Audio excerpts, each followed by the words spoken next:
Welcome to episode 1 of the Entrepreneur Showdown. My name is Joe Cassandra. I am joined by my partner in crime, Dan Franks.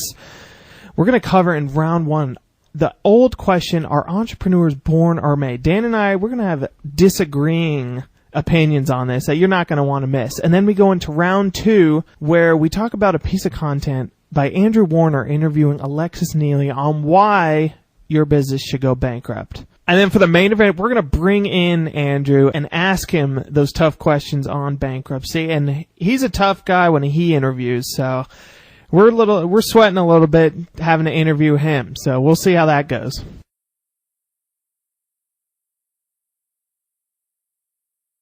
That's right, it's main event time here on episode 1 of the Entrepreneur Showdown. Now, when Joe and I were laying out the shows, we knew that our first guest had to be a knockout, and if you listen to round 2 of the showdown, you know that this is. Because in today's main event, Joe and I welcome the great Andrew Warner. Thank you. Andrew, I'm interrupting right away. I need to make sure everyone knows that I acknowledge that I'm the great. Sorry. Okay, very good. Hey, finish. Go on. You know what? Episode 1, you have to have some kind of freedom here. You're as experienced in the Entrepreneur Showdown as we are at this point. Andrew's got off to a great entrepreneurial start. His original business made him $30 million a year gross, but he got burned out just like many business owners do, so he sold the company. Now we fast forward 10 years and Andrew runs Mixergy, which has gone through many transformations in its history, but its current format is as a super successful audio podcast, and the interviews are also available in video format on Andrew's website. Now, known as one of the best interviewers around, Andrew had Alexis Neely. I gotta get rid of this one of the best, I believe is how I'm known. Yeah, Dan, you already I'm so told good him I will interrupt other people's intros. So I feel like in the content a piece of this, I called you my favorite, but now I'm trying to be somewhat partial in the intro. But the best and my favorite podcaster around, Andrew interviewed Alexis Neely, who went from being a big shot California attorney to a small town Colorado businesswoman with a split personality.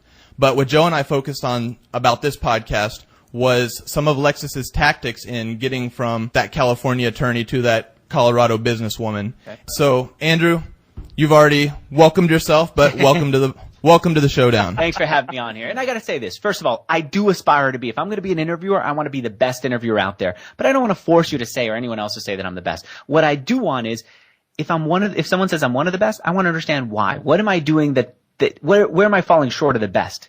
And that's where I push. Not so much to get you to say that I'm the best, but if I'm not, I want to hear why not so that I could get the hell in there and improve. What am I not doing? But that's a story for another interview. Right now, you guys want to debate my latest interview, the one with Alexis. Yeah. You said it was one of the most honest entrepreneurs out there. I guess which part of that were you talking about? Were you talking about her saying, "Hey, everyone go bankrupt. Give the finger to the big banks and everything and start your own thing by going bankrupt"? Is that what you were talking about when you said honesty? That is part of it. The fact that she didn't hide her bankruptcy, but she talked about it publicly. The fact that she said, hey, you know what? Bankruptcy is not the worst thing to ever happen to a human being.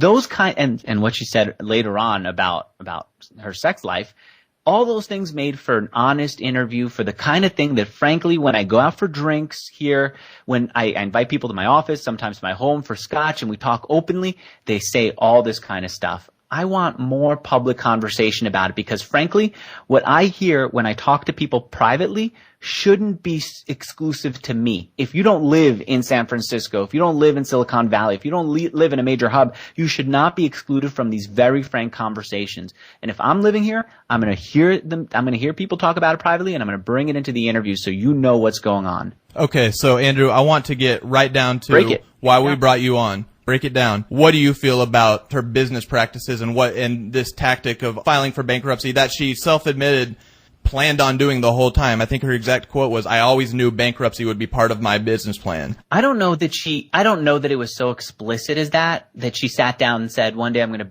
be bankrupt. But I have to tell you, I can't pass judgment on her or anyone else on bankruptcy when my brother and I started our first business, in the back of my head, I said, I am willing to go bankrupt. I'm willing to go hungry. I'm willing to sacrifice everything. And that means, frankly, keep using the word frankly because I want to be frank here. It means that, yes, when I take on debt, a part of me says I may not be able to pay it back. And that's a good thing. I'm not going to be so worried about taking on debt that I avoid it. And I think I need to be prepared for what happens if. And I'll tell you what Michael and I did. I don't know that we sat down and choreographed this, but we said, look, we're new in business. Nobody knows us from Adam. If they're going to give us any debt, they're going to ask one of us to give a personal guarantee. So I said, Michael, I will be the person who takes on all the personal guarantees. And it was millions of dollars I was personally guaranteed for, personally on the hook for. And it was just me, not me for some, him for others to even it out. It was just me because we said, if we go bankrupt, we're going to build this sucker right back up, baby. And we're going to do it on Michael's credit at that point.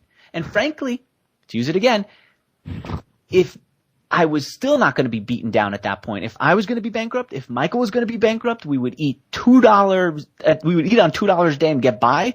And then I would go to my mom and say, Mom, I need to start a new business. Guess what? You're going to be the owner. You're going to be the chairwoman. You're going to be the CEO, and you're going to do it all in name.